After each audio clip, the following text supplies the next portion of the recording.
తర్వాత ఆ మహిళా జర్నలిస్ట్ హెల్లే లింగ్ తన సోషల్ మీడియాలో మోదీ నా ప్రశ్నకు జవాబివ్వలేదని పోస్టు పెట్టారు. వేదికపై నుంచి మోదీ వెళ్లిపోతున్న వీడియోను కూడా షేర్ చేశారు. మహిళా జర్నలిస్ట్ తీరుపై ఇప్పుడు నెటిజన్లు బక్కుమన్నారు. మెటా సంస్థ కూడా హెల్లే లింగ్ కు షాక్ ఇచ్చింది. ఆమె ఇన్స్టా, ఫేస్బుక్ ఖాతాల్ని సస్పెండ్ చేసింది. ఇదే ఇష్యూపై మార్నింగ్ డిబేట్ లో చర్చిద్దాం. మనతో పాటు కత్తి వెంకటస్వామి గారు కాంగ్రెస్ నుంచి ఉన్నారు. అలాగే బీజేపీ నుంచి తులా ఆంజనేయులు గారు జూమ్ లో జాయిన్ అవుతున్నారు. దత్తాత్రేయ గారు బీఆర్ఎస్ నుంచి ఆ జూమ్ లో జాయిన్ అవుతున్నారు. ముందుగా ముగ్గురికి గుడ్ మార్నింగ్ అండి. ఫస్ట్ గా మనం తులా ఆంజనేయులు గారి దగ్గరికి వెళ్దాం. ఆంజనేయులు గారు, అంతర్జాతీయ వేదికపై ప్రధాని మోదీకి వస్తున్న ఆదరణని ఓర్వలేకే అటు పశ్చిమ దేశాల మీడియా ఇలా కావాలని టార్గెట్ చేస్తుంది అనుకోవచ్చా, లేదంటే జర్నలిస్ట్ ఎవరైతే హెల్లే లింగ్ వ్యవహారం వెనుక అంతర్జాతీయ కుట్ర ఏమైనా ఉందనుకుంటున్నారా? అసలు మీ స్టాండ్ ఏంటి, ఏం చెప్తారు జరిగిన ఘటనకు సంబంధించి? ముందుగా రత్న గారికి, మీకు, అదేవిధంగా ప్యానెల్లో ఉన్నటువంటి పెద్దల ఇద్దరికి, అదేవిధంగా జీ తెలుగు చూస్తున్నటువంటి ప్రేక్షకులందరికీ కూడా ఉదయపూర్వక శుభోదయం. ఏదైతే భారతదేశ ప్రధాని నరేంద్ర మోడీ గారు 5 దేశాల పర్యటన సందర్భంగా నార్వేకు మొన్న వెళ్ళడం జరిగింది.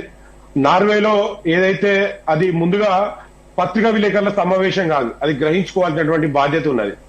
అది 2 దేశాల మధ్యలో జరుగుతున్నటువంటి ద్వైపాక్షిక ఒప్పందాలు, ఆ దేశానికి మన దేశానికి ఏం కావాలి ఏందనేటువంటి విషయాలపైన జరుగుతున్నటువంటి చర్చ అయిన తర్వాత 2 దేశాల ఒప్పందాలను చేసుకోవడం జరుగుతుంది. దాన్ని పత్రికా విలేకరుల ముందు దాన్ని ఏర్పాటు చేయడం జరిగింది. దాంట్లో జరుగుతున్నప్పుడు ఏదైతే నార్వేలో హెల్లే లింగ్ ఏ విధంగానైతే నరేంద్ర మోడీ గారు వెళ్తున్నటువంటి సమయంలో ఇలా తను ఒక ప్రశ్న అడగడానికి ప్రయత్నించింది. ముఖ్యంగా ఏ దేశాల జరిగినా కూడా, 2 దేశాల మధ్యలో ద్వైపాక్షిక ఒప్పందాలు జరిగినా కూడా ఆడ పత్రికా విలేకరులు అడిగేటువంటిది ఎక్కడ ఉండదు. కానీ కావాలనే ఉద్దేశంతోనే, మన యొక్క దేశాన్ని చిన్నతనం చేయాలన్నటువంటి ఉద్దేశంతోనే ఇలా నార్వేలో ఆ పత్రికా విలేకరి అడగాలన్నటువంటి ప్రయత్నం చేసింది. అయితే దానికి ముందు జరుగుతున్నటువంటి సమావేశంలో ఎందుకు అక్కడటువంటి ఏదైతే 2 దేశాల సంబంధించినటువంటి ప్రతినిధుల తర్వాత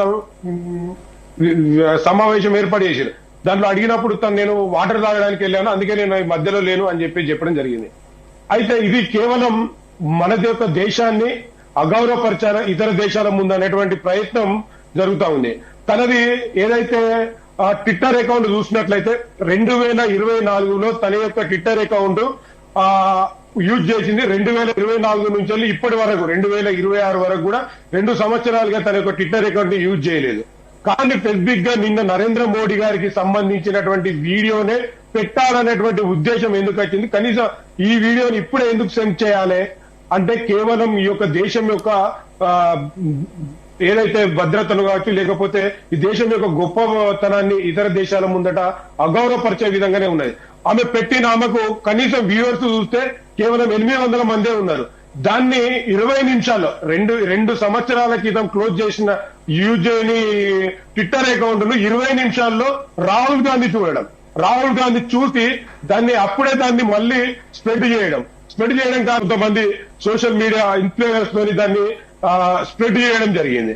అంటే ఇవాళ ఈ యొక్క దేశాన్ని గౌరవించేటువంటి స్థాయిలో లేనటువంటి రాహుల్ గాంధీ ఇవాళ విదేశాలకు వెళ్ళినప్పుడు మన యొక్క దేశ ఏదైతే లండన్ లో జరిగినటువంటి ఒక సమావేశంలో అక్కడ కేంబ్రిడ్జ్ యూనివర్సిటీలో మన యొక్క దేశాన్ని ఏదైతే గొప్పదాన్ని చిన్న చూపుగా చూసే విధంగా కూడా మాట్లాడడం జరిగింది. అంటే ఇవన్నీ కూడా కేవలం మన దేశానికి ఇతర దేశాల నుంచి వస్తున్నటువంటి గొప్పతనాన్ని, మన దేశం నరేంద్ర మోడీ గారిని రెడ్ కార్పెట్ వేసి ఇలా ప్రపంచ దేశాలు, ఈ దేశంలో ఏ ప్రధానమంత్రి చేయని విధంగా విదేశాలలో ఉన్నటువంటి అన్ని దేశాలతోని స్నేహ సంబంధాలు ఏర్పాటు చేసుకుని మన యొక్క దేశానికి ఎలాంటి ఇబ్బందులు రాదు, ఈ దేశానికి కావాల్సినటువంటి పెట్టుబడులు రావాలి అనే ఉద్దేశంతో తిరుగుతా ఉంటే ఎనుకున్నటువంటి దేశ ద్రోహులు, కొంతమంది దుర్మార్గులు మన దేశం తిండిది, ఈ దేశం తిండిది, ఈ దేశం పరువు తీసే విధంగా ఇలా పరాయి దేశం నుంచి వచ్చినటువంటి వ్యక్తులు ఇలా ప్రయత్నం చేస్తా ఉన్నారు. ఇంకోటి పత్రికా స్వేచ్ఛ విషయంలో కూడా మాట్లాడడం జరిగింది.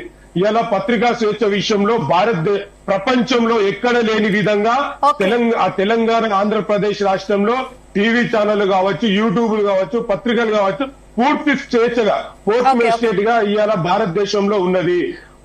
ఎవరు ఏదైనా కూడా మాట్లాడే విధంగా, రాసుకునే విధంగా. ఆంజనేయులు గారు మళ్ళీ వస్తాను మీ దగ్గరికి. వెంకట